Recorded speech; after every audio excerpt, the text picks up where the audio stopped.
Meus irmãos, a paz do Senhor Jesus. Eu sou o irmão Alessandro, congrego ali na congregação do Clube de Campo e estamos iniciando mais um trimestre. E para esse primeiro trimestre estamos estudando a Carta aos Hebreus, a perseverança na fé mediante a primazia de Jesus Cristo. Então, é esse o tema do nosso primeiro trimestre. Eu tenho certeza que será um trimestre de total edificação para a igreja, onde que estaremos estudando e meditando sobre as epístolas hebreus. Estou aqui com o nosso irmão Bruno, que é o escritor da revista.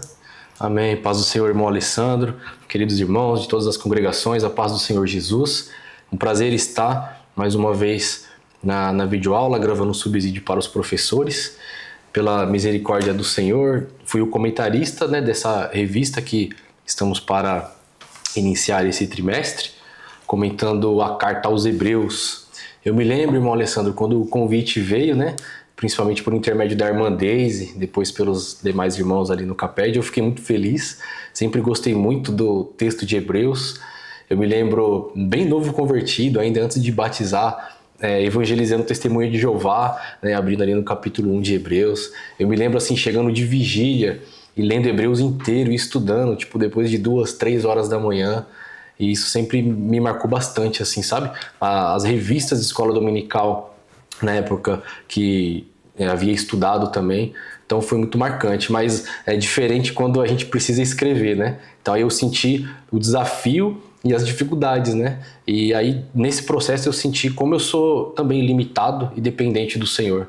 Então foi algo que eu procurei fazer estudando bastante, lendo bastante, mas também em oração e intercessão, por esse trimestre que estamos iniciando. Então eu me alegro bastante, agradeço muito ao Senhor, a irmã Deise, o pastor Éden, o pastor Paulo, o Sérgio Levi, toda a equipe do Caped, e glorifico a Deus.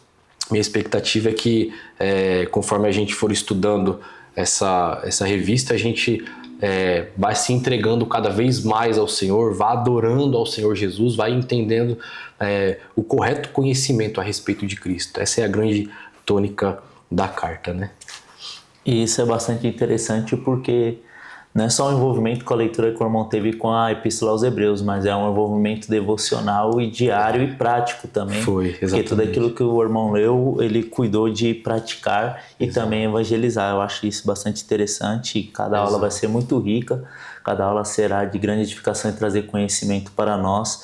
Eu tenho a plena certeza que a igreja irá crescer em cada domingo, em cada manhã.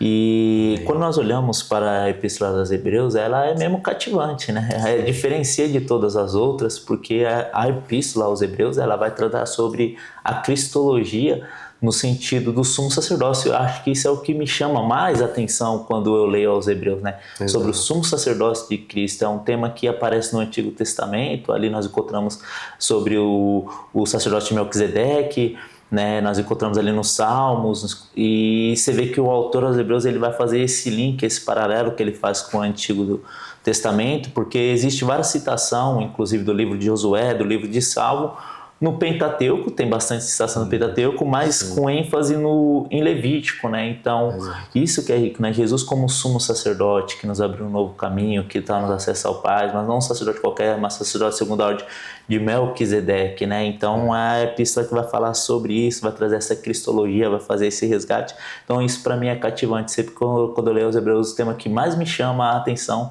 é sobre isso, sobre o sumo sacerdócio de Cristo Jesus, Então a Epístola aos Hebreus vai desenvolver esse tema em diversos outros, E que nós vamos encontrar, vai colocar Jesus superior à aliança levítica, vai colocar Jesus superior aos anjos, que ele começa a tratar Jesus superior à ordem levítica, a Moisés, que Jesus nos dá o verdadeiro descanso, Então são temas que nós vamos desenvolver durante o trimestre que enriquecerão a nossa vida e nos deixarão com o coração mais devoto ao nosso Deus, Então eu tenho certeza que será mesmo um trimestre onde que nós aprenderemos, debruçaremos sobre esse tema e alegrará o nosso coração. Amém. Grande preocupação, acredito, do autor aos Hebreus é apresentar a doutrina correta, o conhecimento correto do Senhor Jesus, isto é, apresentar uma verdade, mas uma verdade com a qual nós nos deslumbramos, a gente fica boquiaberta. A verdade que faz as pernas tremerem, seca a boca, as mãos ficam trêmulas, porque nós estamos diante do majestoso Jesus, do nosso eterno e misericordioso sumo sacerdote, que agora está à destra de Deus, que é Deus. Nós vamos ver isso de forma bem pontuada também na revista. Então essa é a grande questão, né? Estar diante de uma verdade inegociável, mas de forma intensa, né? De forma envolvente, de forma que a gente fica encantado, deslumbrado com essa verdade. Não apenas uma questão de informação ou de doutrina, mas é muito mais do que isso. Verdade. E existe também várias especulações, né? O título aos Hebreus, alguns vão falar que aparece ali em alguns manuscritos gregos, mas ele começa a aparecer na metade do segundo século, não é verdade? Alguns sugerem que Hebreus, isso eu vi, é interessante colocar isso, né? Uma visão mais nova, que alguns sugerem que Hebreus foi escrito para os gentios. Isso é bastante estranho, né? E eu vou refutar, claro que eu não penso isso, né? Pois argumento que se os gentios, eles vão pegar aquele texto de Hebreus capítulo 3, versículo 12, que fala, apartando-se do Deus vivo, então eles vão falar que Hebreus foi escrito para os gentios, porque se os gentios voltassem para o paganismo, eles estariam apartando-se do Deus vivo, e não para os judeus, porque se os judeus eles voltassem apartando do Deus vivo, ou seja, se distanciando de Cristo, eles ainda adorariam o Deus vivo. Mas isso não é verdade, né? É um pensamento que se tem, mas é bom que nós desenvolvemos isso, porque às vezes pode aparecer isso na escola dominical, devido ao fato de muitas informações que nós temos hoje, porque não faz sentido nós só lermos o conteúdo, né? O texto já fala aos Hebreus. Então, o próprio autor, ele provavelmente, nós vamos talvez trazer algumas questões de quem poderia ser o autor, né? São especulações que também várias vezes nós trazemos a título de informação, mas nós vamos ver que o autor, eu creio que era um judeuzão, era um mestre da lei pelo conhecimento profundo que ele tem, principalmente do Antigo Testamento, para desenvolver a sua teologia e apontar ela para Cristo, né? Então, existem essas algumas especulações. Interessante que Lani também vai falar que Hebreus é uma resposta pastoral a uma comunidade em crise, e eu acho que isso é interessante. Sim. Quando nós lemos Hebreus, né? Além de tratar dessa cristologia, mas é uma resposta pastoral para uma comunidade de irmãos que estavam vivendo crise. Crise é essa talvez por perseguição, por abandono da fé, pelo tempo que estavam vivendo, e Sim. que o autor aos Hebreus sente a necessidade de escrever. Então, quando nós olhamos para os Hebreus, nós, principalmente quando é o pastor, olhar para esse olhar pastoral, sobre o rebanho, sobre a igreja do Senhor Jesus, e ver de que forma ele tratou aqueles irmãos e que dá para nós tratarmos o nosso rebanho também. Exato. Eu acho isso bastante interessante quando eu estava estudando sobre isso. Na lição número 3 eu fiz questão de frisar essa parte, né? Que existe uma preocupação tanto teológica quanto pastoral.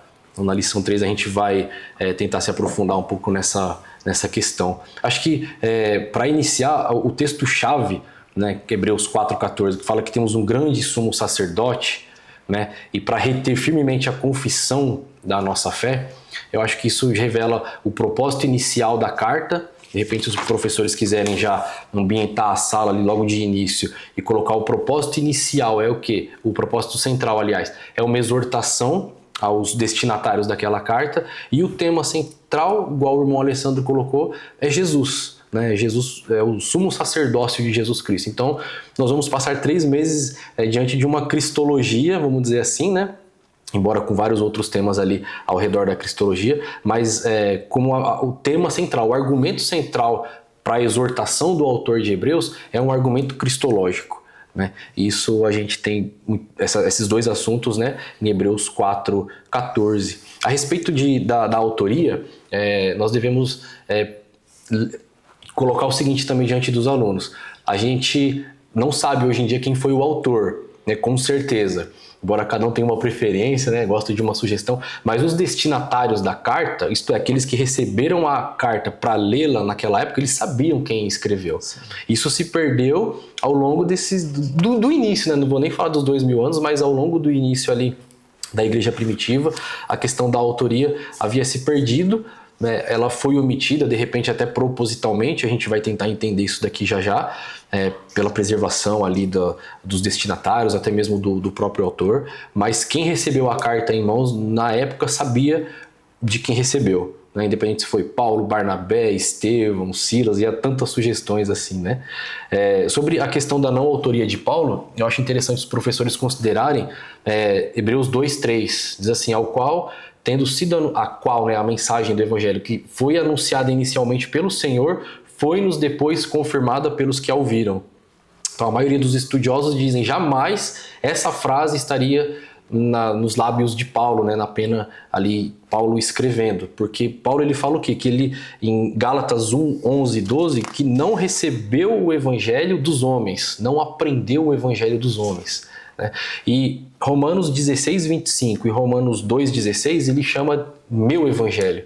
Então, dificilmente Paulo que fala meu evangelho, né, e não recebi dos homens, ele falaria alguma coisa desse tipo. A mensagem do evangelho que foi a princípio anunciada pelo Senhor e depois foi nos confirmada pelos que a ouviram, né, aliás, isso sugere que quem escreve já é um cristão de segunda geração praticamente, né?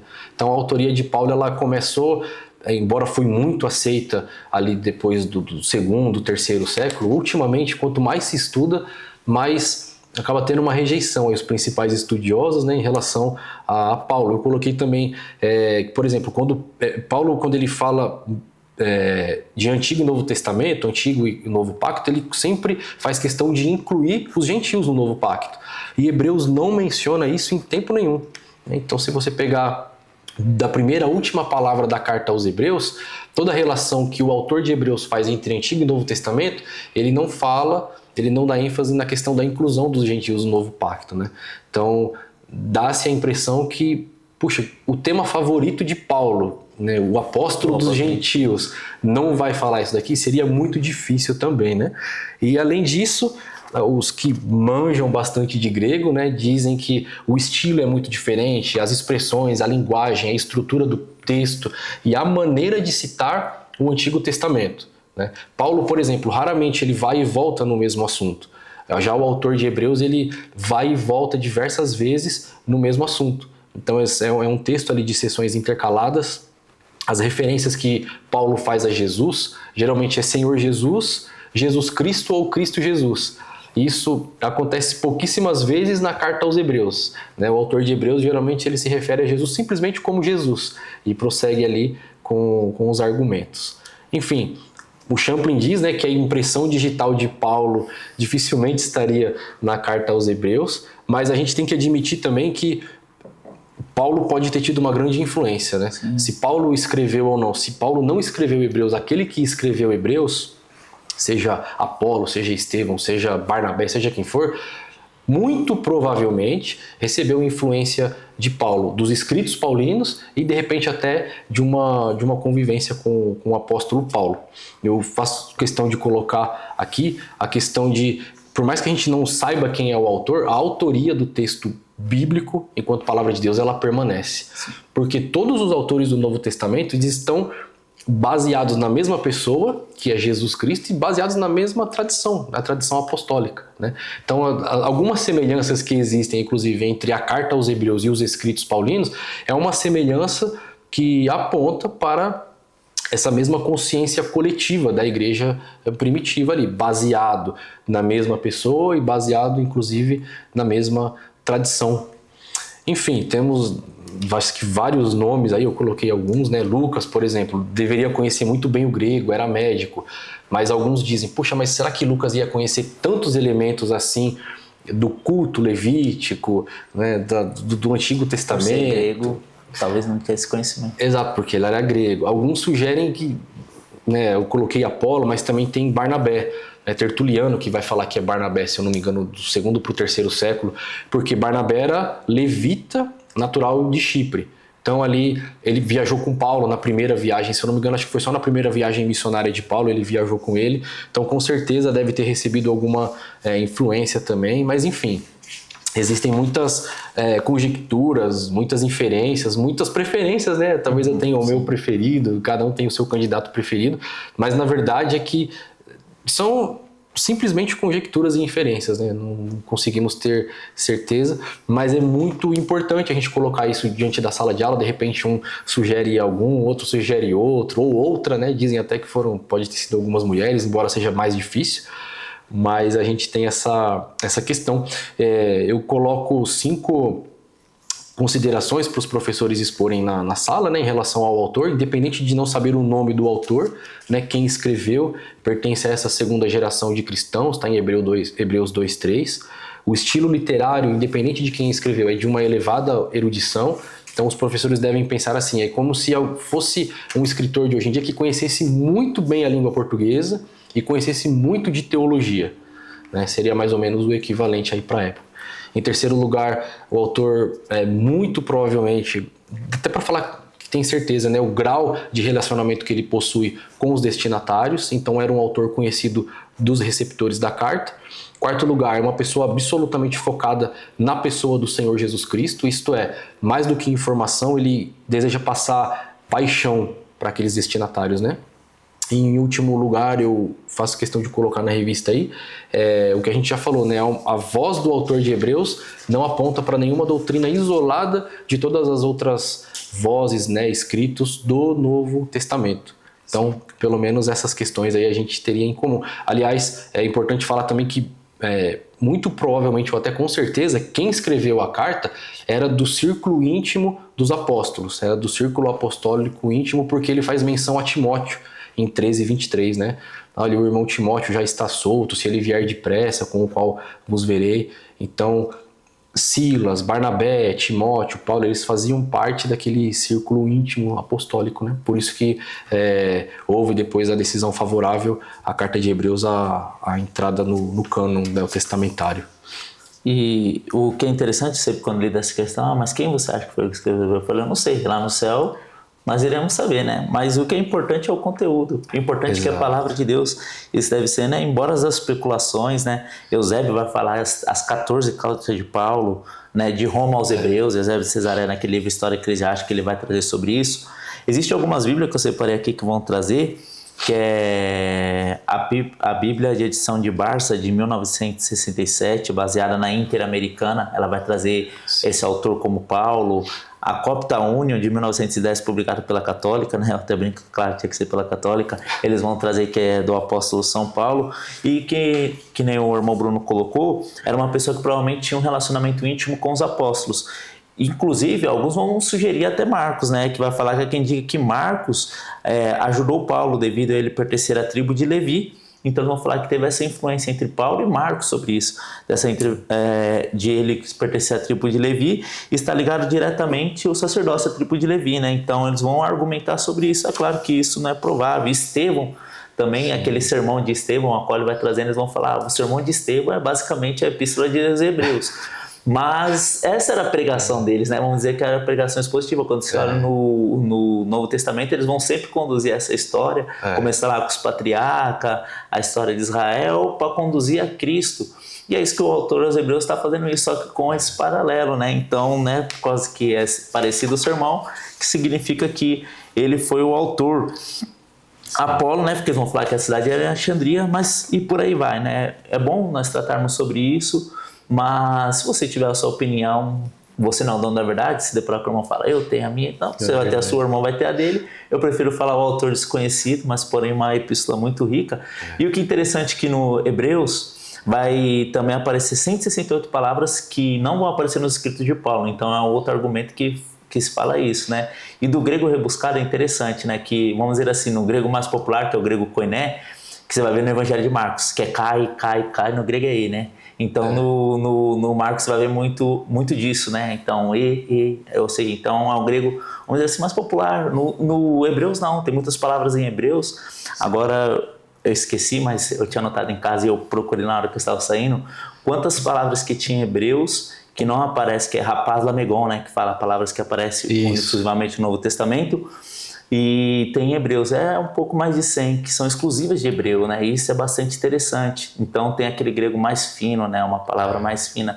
Deixa eu ver um exemplo que eu poderia dar aqui de uma palavra. Nós fomos, mais ou menos assim, né? Mas um linguajar mais robuscado. A diferença do a gente foi pro nós fomos, mais ou menos fomos, isso. Tipo que nem o cai é né? Quando seria mais ou menos Marcos, isso, que você encontra no Marcos, você não vai encontrar no Hebreus. E existe também a diferença, né? Quando você pega Hebreus quando você vai comparar com o grego de Lucas, é bem diferente as palavras que são usadas, as formas da frase.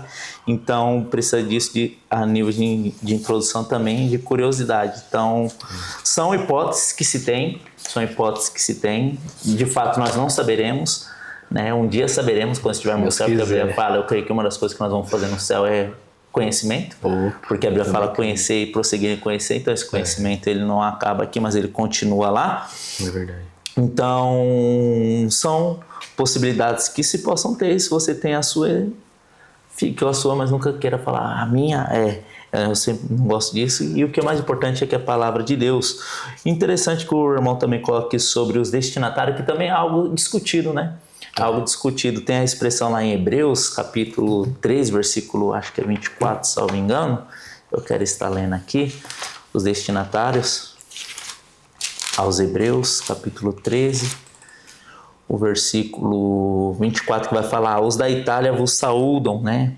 Essa expressão é um pouco meia, vamos dizer assim, discutida, né? Que pode ser pessoas que eram originalmente da Itália ou que viviam perto de Roma, que estavam enviando a saudação, mas não está falando que a epístola foi escrita da Itália. Exato. Porque os da Itália vos saúdam, né? Então provavelmente eram cristãos pertencentes dali. Então é algo meio especulativo também. Mas o autor ele pode estar dizendo assim, ele está fora de Roma, por exemplo, e ele está falando, olha, quem está comigo aqui é da Itália, está saudando vocês que estão recebendo a carta em Roma. Ou ao contrário também pode acontecer. O Paulo está escrevendo, aliás, o autor de Hebreus está escrevendo em Roma, para alguém que está fora, por exemplo, a igreja de Antioquia ou de Jerusalém, seja onde for, e dizendo, os da Itália que estão aqui e moram aqui ao redor da igreja, os saúdam. Então, os da Itália, o saúdam, o máximo que chega a acontecer é provar o grau de relacionamento que os destinatários tinham com pessoas italianas. A mesma coisa, tipo, nós for num trabalho missionário do nosso campo e fazer uma chamada de vídeo na reunião do SEAC. Os irmãos da igreja estão aqui, eles estão enviando uma saudação para vocês. Isso. Seria mais ou menos isso. Mas os destinatários são pessoas hebreus. Ele destina as pessoas hebreus, né? Então, você vê no conteúdo que eram pessoas que conheciam o judaísmo e estavam sofrendo com isso. Interessante que quando nós olhamos aquela expressão, né? Não vos deixe a congregação como é costume de algum, ainda mais que se aproxime daquele grande dia, nós vemos o cuidado dele, né? De trazer esse resgate. As pessoas estavam abandonando isso. Então, eram pessoas que conheciam, eram pessoas judeus, convertidos judeus. Quem escreveu era um judeuzão, eu gosto de usar essa expressão. Era um judeu raiz, né? Era um judeu raiz. Verdade. E ele estava escrevendo, né? E ele usa a expressão também que o irmão colocou, os pais. Os pais estão fazendo uma referência. Então, é bem claro sobre quem é o destinatário dessa epístola. Eu acho que assim, tem que entender muito bem claro, assim, são cristãos, mas não são cristãos gentios, são cristãos de origem judaica, independente de onde eles estão. A referência aos pais, inclusive, dá a entender que não eram judeus prosélitos, isto é, judeus que estão em qualquer outro lugar do mundo, não são judeus de etnia judaica, mas convertidos, porque senão não havia referência aos pais, como antepassados, como ali, um dos argumentos do autor, das lições que ele traz, é montar essa árvore genealógica. E poxa, quem que vai se identificar com isso? Alguém que está em Éfeso ou em Corinto, convertido ao judaísmo? Não, né? Com certeza não. Então era alguém que de fato era judeu, independente de onde estava morando, por conta da diáspora, mas um judeu de etnia, de sangue judaico mesmo, né? Então a gente tem que colocar isso muito bem claro aí diante dos alunos e também, mas não eram, quem está recebendo a carta não eram judeus que estavam praticando a religião judaica, mas eram judeus já convertidos. Por quê? Ele está falando com um povo, em primeiro lugar, que está sofrendo, igual você comentou, né? A partir de 10:32, por exemplo, vai falar muito da perseguição. Então, é um povo que está sofrendo ameaça, exclusão, preconceito, sendo vilipendiado, tendo as posses ali confiscadas. Mas, além dessa identificação, é um povo que sofre, o autor, ele está falando, ele está exaltando Jesus. Então, ele não está evangelizando um judeu. O autor, ele já está falando com pessoas que eram cristãs, judeus de sangue, mas já convertidas à fé cristã. Então ele tem muitos assuntos que ele aborda ali, não somente do Antigo Testamento, mas da própria fé cristã. Então isso acho que é muito interessante os professores também colocarem diante da sala. Quem eram os destinatários? Hebreus convertidos à fé cristã. Não eram gentios nem prosélitos e não eram judeus praticantes da religião judaica. E a grande diferença é quando nós olhamos para Roma.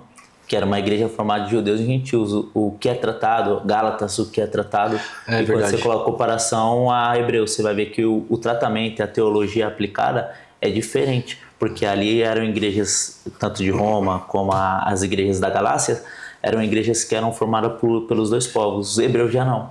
Então, se havia um teor um pouco diferente sobre isso. Exato. E assim, não por último, né, a gente tem que mencionar também para os alunos que os destinatários somos nós, né? Porque é a palavra de Deus. Então existe esse peso da autoridade divina, da inspiração divina, independente de a gente não conheça quem é o autor, e independente de que a gente não tenha certeza de onde estavam os destinatários. A gente sabe que eram judeus convertidos à fé cristã, mas era a igreja de onde? Jerusalém, Antioquia, Roma, Alexandria? A gente não tem certezas quanto a isso daí também, mas vale ressaltar que nós, cristãos, igreja do século XXI, em 2026, somos os destinatários desse texto tão bonito. Eu gosto de pensar na terminologia hebreus, né, do hebraico, do aramaico antigo, é rapirus. O que significa rapirus? Aquele que está num estado constante de desinstalação, que anda sem parar, que levanta poeira por onde vai. E a nossa condição espiritual é exatamente a condição dos rapirus. Nós não somos deste mundo. Nós estamos aqui por um breve período de tempo. Então, nesse sentido, a gente tem que se apropriar desse texto como destinatários também, né? Como receptores desse texto, porque nós também somos hebreus, não no sentido da etnia, da nação, mas no sentido espiritual. Nós estamos aqui não permanentemente, a nossa morada está nos céus. O que a carta frisa muito também, né? A nossa possessão eterna está nos céus e assim por diante. Acho que essa aplicação seria muito boa também para compartilhar com os alunos em sala de aula. Que é um dos temas que se tem na carta, que é sobre a fé, né? Exato. Que fala sobre a fé, né?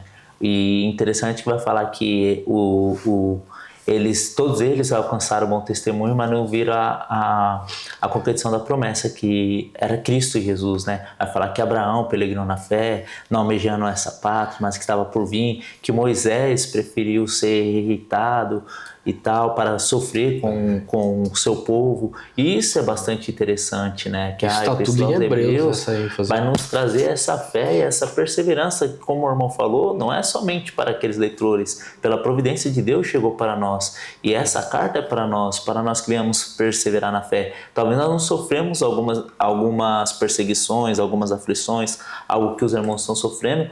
Talvez alguns sim, talvez alguns não, talvez alguns mais, talvez alguns menos, mas a Epístola aos Hebreus nos impulsiona, nos apresenta Cristo e nos estimula a andar pela fé também. Exato. É um tema que essa epístola faz que é fenomenal, trazendo a galeria, né? É o famoso tema, a galeria dos heróis da fé, mostrando que eram homens e mulheres assim como nós somos, mas que tiveram a fé. E fé não é um tiro no escuro, né? Exato. A fé é a certeza, é a convicção de quem somos, de quem cremos e para onde estamos indo. Amém. Então ela nos ajuda a caminhar pela fé. Amém, é verdade. Em relação à data, os professores vão passar pelo caminho aí da data também, né? Acho importante a gente entender que não é uma carta muito escrita muito antes da década de 50, 60 ali, né? Porque em 49 depois de Cristo tem a perseguição pelo imperador Cláudio e 64 depois de Cristo tem a perseguição pelo imperador Nero. E claro, por mais que a igreja não estivesse em Roma, o que começa a acontecer em Roma vai se deflagrando para outras regiões, né? A gente tem que lembrar que a gente está falando de um império só. A gente tem que lembrar também que não pode ser uma carta muito escrita de modo muito cedo, porque, em primeiro lugar, em Hebreus 2:3, quem está escrevendo já dá a entender que é um cristão de segunda geração. Então, se Jesus está lá no ano 30, 33, é muito adequado pensar que a segunda geração de cristãos estava depois de 20, 25, 30 anos, ou seja, década de 50, 60 em diante, né? Então a gente já percebe também na carta aos Hebreus ali, essa tradição apostólica já muito bem consolidada. Então já tinha um caminho muito bem sedimentado, que faz eco, inclusive, com os outros escritos neotestamentários, né? Mas é importante a gente também frisar que a carta não foi escrita, provavelmente não foi escrita depois da destruição do Templo de Jerusalém. Isto é, depois do ano 70, né, depois de Cristo. Porque não há nenhuma menção ao templo. Então, por mais que alguns estudiosos dizem que está depois dessa data, é difícil a gente imaginar, porque em nenhum momento o autor faz menção da destruição do Templo de Jerusalém. o que seria um forte argumento para ele, falar sobre a transitoriedade do templo, ou o julgamento, né, o juízo que Deus estava trazendo ali à religião judaica ou à nação de Israel e assim por diante. Então a gente tem que pensar entre essa data, né, 49, 50, 60 e poucos, até no máximo ali 69, antes da destruição do Templo de Jerusalém, para tentar situar e dar alguns porquês de algumas coisas que estão no texto. Em Hebreus 10, 1, por exemplo, tem uma expressão que é assim: pelos mesmos sacrifícios que continuamente se oferecem cada ano. Então dá a entender que o templo ainda estava vigente, as atividades no templo ainda estavam acontecendo durante aquele período. Ou seja, se o templo tivesse sido destruído e o autor tivesse depois dessa data, dificilmente ele colocaria, não é só essa expressão, mas tem algumas outras expressões também, em tempo presente, né? Como se aquelas atividades estivessem ainda vigentes. Então, bem naquela época. E também tem uma outra discussão, né? Sermão ou carta? A Hebreus tem isso, né? A Orígenes vai falar que começa com um tratado, prossegue com o sermão e termina com uma carta, né? Então eu procuro pensar que não é uma carta estruturada na sua plenitude, embora ela seja uma carta, mas não é uma carta estruturada na sua plenitude. Assim como eu penso que o rico e Lázaro não é uma parábola, é uma história real com fundo parabólicos. Então Hebreus não é uma carta estruturada com a sua plenitude, porque ele começa ali já com o tratado teológico, falando de quem é Cristo, não começa com as apresentações e tudo mais. Ela vai com o sermão e termina como uma carta. Então, sermão ou carta? O irmão poderia desenvolver um pouco. Eu gostaria, eu anotei aqui, o que é um tratado? Um tratado trata afirmações básicas e fortes. Um tratado vai falar de coisas coesas e firmes, essenciais e claras. Isso é um tratado. E isso tem muito em Hebreus. Começa assim, na verdade, né? Mas o que é um sermão? É uma exortação, um encorajamento, uma admoestação, um consolo. E tem muito isso dentro de Hebreus também. E por que uma carta? Porque, embora não haja uma introdução de carta, de epístola, né, convencional, em muitos outros pontos da carta tem ali formas pessoais, aquela questão de conhecer a pessoa, já teve um relacionamento com os destinatários. Então, eu diria que assim, é uma carta que se alterna entre um tratado e um sermão. Eu fico com os três, na verdade, né? É uma carta porque está endereçado a um povo ali, embora poderia circular em mais do que uma igreja, mas alterna entre esses dois gêneros, vamos dizer assim, sermão e a homilia, né? Que é a pregação ali, que é então, afirmações fortes, enquanto se mescla ali com exortações e consolos, mas mantém, principalmente pelo final da carta, o tom de carta, né? Então eu achei isso muito interessante. Isso a gente já, né, falando disso tudo dentro da estrutura da carta. E isso é interessante que nós encontramos isso também em Apocalipse. Começa com a estrutura da carta e não tem, é o inverso de Hebreus. É o inverso, exato. É o inverso de Hebreus. Apocalipse ele vai trazer essa proposta, né? Então muito ele começa ali, eu, João e tal, vai fazendo a apresentação, irmão vosso, mas não termina assim. Hebreus ele já não começa assim, ele já começa falando e termina assim, né? Muito bom, muito então bom. Então nós encontramos isso no Novo Testamento, sim. Eu acho que isso é interessante demais. Verdade. Né? Nesse quarto tópico, se eu puder dar uma sugestão para os professores, para além do que está na revista, eu colocaria que o que marca essa estrutura, tem mais 4 coisas que marcam a estrutura da carta de Hebreus. Não tem introdução, em primeiro lugar. Em segundo lugar, as sessões são intercaladas. Então ele começa falando de um assunto, depois ele fala de novo, ele volta uma terceira vez, uma quarta vez, principalmente para falar sobre Jesus como nosso sumo sacerdote, né? E em terceiro lugar, é uma carta de contrastes. E em quarto lugar, a expressão melhor é tida como um paradigma destacado várias vezes na carta. Então assim, sem introdução. Por que a carta não tem introdução? Aí, irmão Alessandro, alguns sugerem que é porque o autor já tinha muita familiaridade com os destinatários, conhecia bem os destinatários, talvez poderia ter sido até um líder ou um pastor daquele povo, daquela congregação. Então ele não tinha reservas, né? Ele tinha um relacionamento muito íntimo, ele dispensava formalidades. Uma outra sugestão diz que é porque ele estava preservando o nome dele e preservando o nome dos destinatários e a localização dos destinatários. E preservar nome naquele contexto, preservar localizações, era preservar a vida. Então, de repente, ele estava preservando a própria vida e, mais do que isso, preservando a vida daqueles destinatários. E mais do que isso, eu diria, não tem introdução porque o autor deseja passar um recado. Ele deseja passar um recado. Que recado é esse? Eu tenho urgência no que eu estou escrevendo para vocês. Tinha um objetivo específico. Tinha um objetivo muito específico, muito bem claro, mas é de repente uma omissão dessa introdução bem proposital. Como quem dizendo, eu tenho pressa no que eu estou falando para vocês, que é exaltar o Senhor Jesus e fazer a exortação e o encorajamento que ele faz diversas vezes ao longo da carta. Então, ele quer sublinhar um fato mais importante do que o meu nome, do que o nome de vocês, do que a região, a localização, mais importante do que eu, tu, ele, nós, vós, é o Senhor Jesus. A pessoa do Senhor Jesus exaltada, sublime, o nosso Senhor e Salvador Jesus Cristo, que é a grande exaltação que ele faz aí durante todo o recado que ele passa a carta aos Hebreus, né? A questão das sessões intercaladas, eu acho importante também os professores comentarem com a sala de aula, né? De repente alguns alunos percebam isso, né? Na lição número 7, se eu não me engano, que a gente vai tratar sobre o sumo sacerdócio de Jesus Cristo, na introdução está escrito lá, ele toca no assunto, depois ele tenta desenvolver, desenvolve um pouco mais, até que ele chega no ápice, né, do sumo sacerdócio de Cristo, que é o capítulo 7 e 8. Mas até ele chegar nisso daí, ele fala, para. E além de ser um texto muito intercalado, o Simon Kistemaker, na página 347 e na página 367, ele diz que é um texto de muitas repetições e que o autor de Hebreus considera que a repetição é a mãe do aprendizado. Então essa frequência de repetições que tem em Hebreus é como se fosse uma regra básica na mentalidade do autor ali, né?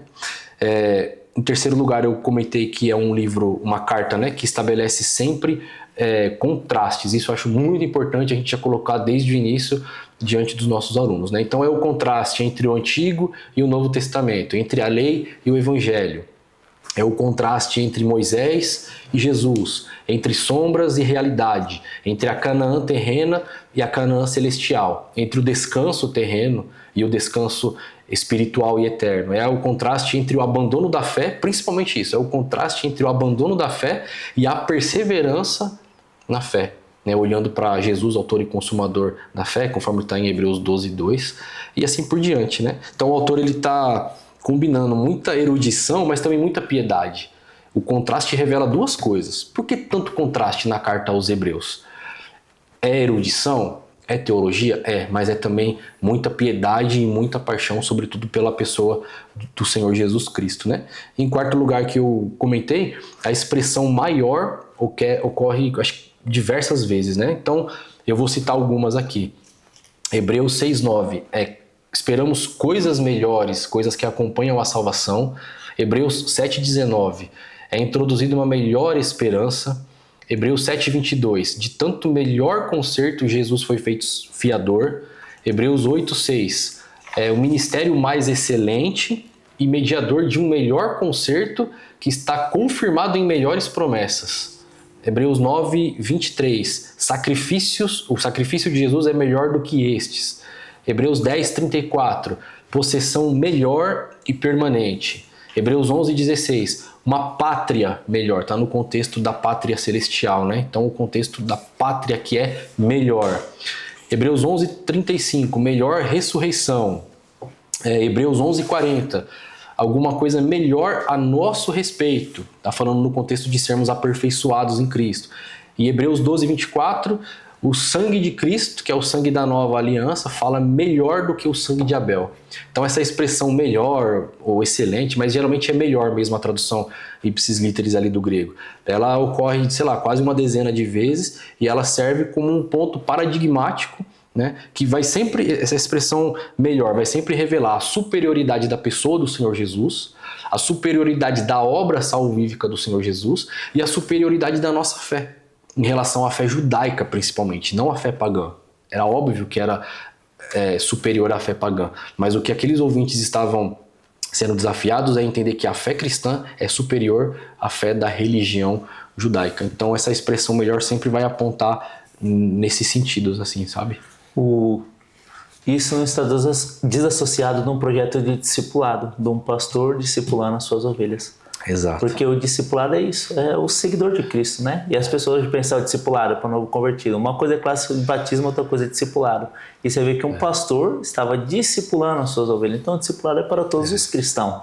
Então ele estava discipulando. O discípulo é aquele que segue a Cristo, é aquele que, mesmo a dificuldade, vai perseverar, vai viver pela fé, e é isso que Hebreus faz. E isso é bastante interessante quando nós olhamos para a Epístola aos Hebreus, porque é rico num discipulado do pastor para o seu rebanho. Nós devemos sempre lembrar disso. Exato, é verdade. Muito bom, irmão Alessandro. A preocupação é tanto teológica quanto pastoral. Eu diria que assim, é uma preocupação pastoral porque é teológica, mas é também uma preocupação teológica porque é pastoral. Então uma motivação acaba alimentando a outra, né? A gente tem uma retroalimentação aí, e na lição de número 3, se eu não me engano, a gente vai deixar isso bem claro também ali para a sala de aula. A gente caminhando mais para o final na teologia central, né? Eu acredito que assim, a carta tem um propósito central, que é uma exortação. Esse é o propósito inicial ou central da carta, uma advertência e um encorajamento para que os destinatários perseverem na fé, crendo no Senhor Jesus Cristo. Mas a teologia central é a supremacia do Senhor Jesus. Então aquilo que acho que eu falei agora há pouco também, né? O argumento principal do autor é uma cristologia, tá? Uma cristologia sumo sacerdotal. E aí nesse sentido eu destacaria que assim, a gente tem, nesse sentido que eu tô falando, a gente tem tanto um propósito soteriológico, porque o autor bem preocupado, ele fala assim, como escaparemos nós se não atentarmos para uma tão grande salvação? Então ele fala que essa negligência não é o melhor caminho. Então esse é um propósito soteriológico. Mas em seguida nós temos um propósito também cristológico, que é baseado numa verdade e é baseado na beleza do Senhor Jesus. Eu acho que isso é muito importante os professores compartilharem também nesse último tópico aqui da lição 1. Não é uma cristologia fria, né, baseada na superficialidade da informação, mas é muito mais do que isso. É uma cristologia da beleza do Senhor Jesus. Porque diante da majestade do Senhor Jesus, da soberania do Senhor Jesus, do seu tão grande amor para conosco, qual é a minha reação diante disso? É uma reação de ver beleza, de me alegrar diante desse Deus tão maravilhoso, sabe? E não somente isso, né? Porque ele mesmo fala que Cristo passou pelas mesmas aflições que nós. Então, isso também é um tema resgatado. Como o nosso sumo sacerdote, Hebreus, exatamente. né? Nós não temos um sumo sacerdote que não se compadece, mas pelo contrário. E o que é interessante quando nós olhamos esse tema, nós podemos falar também aqui nessa aula introdutória, porque quando nós olhamos para o sumo sacerdote, quando a pessoa levava a oferta ao sumo sacerdote, ele, por mais que ele pegasse aquela oferta, fizesse todo o processo que tinha que fazer ali na liturgia do culto judaico, talvez ele não se compadecesse com aquela pessoa, talvez pela influência de pecador que ele era, ele podia até ser levado por isso. Cristo não, é que essa diferença. Cristo, ele não tinha pecado e ele se compadece com a gente, né? Então, Amém. isso era interessante, era uma mensagem central ao coração daqueles irmãos. Exato. Porque eles estavam passando pela mesma situação, ele está falando, não é um Deus que está lá no céu, não é que vai ser falado sobre um pouco sobre o deísmo, como colocou na aula 2, não é um Deus que está distante, mas o verbo se fez carne, e a fez carne, ele se compadece, ele sofreu, ele sabe o que é isso. Então isso é interessante aos hebreus, porque parece que de ponta a ponta ele cuida dos pontos principais da fé. E traz isso e mostra que Cristo está conosco, e isso é importante, isso edifica o nosso coração, assim como edificaram os irmãos, porque eles estavam vivendo um momento de apostasia, e quando eles receberam essa mensagem, talvez na mente deles tenho plena certeza que teve uma metanoia e os conduziu de novo ao caminho de Cristo, a perseverar pela fé. Eu acho que é um dos temas de Hebreu que também é bastante de encontro ao coração, num sentido mais devocional, no sentido mais de um Deus que se relaciona com a sua criação, né? Então isso é interessante. Eu acho importante também os professores, nessa questão do último tópico aqui, com a teologia central de Hebreus, a gente está reforçando que essa cristologia sumo sacerdotal, mas ela é baseada na lógica do vocês examinam as escrituras, né, e cuidais ter nela a vida eterna, e elas testificam de mim. Então essa é a lógica da exposição de Hebreus. É examinar as escrituras porque elas testificam do Senhor Jesus. Então ele está fazendo muita citação da Septuaginta, que era a tradução do Antigo Testamento do grego do hebraico para o grego, né?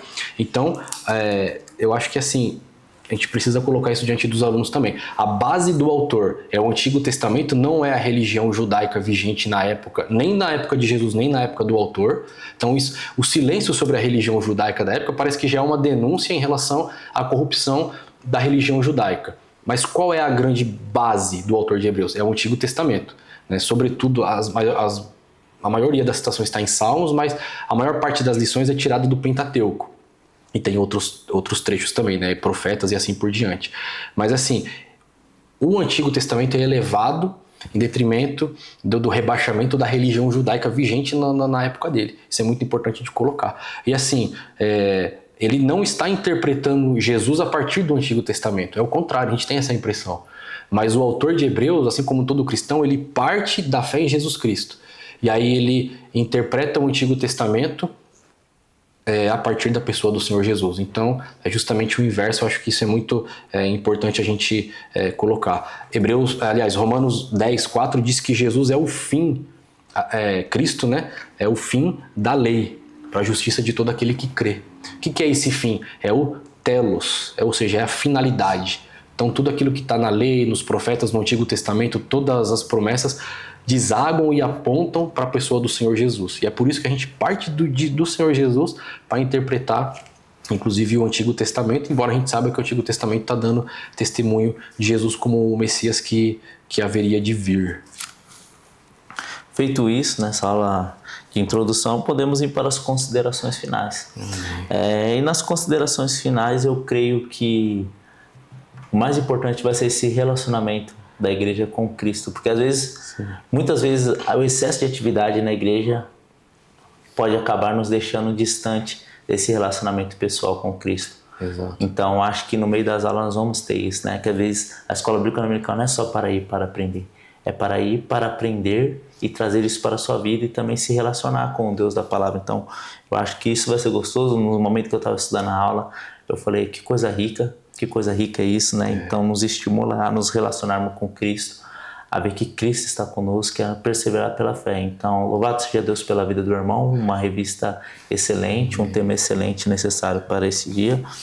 E eu faço a minha consideração final falando que o relacionamento aumentará nesse trimestre com o Senhor Jesus Cristo por intermédio dessas lições.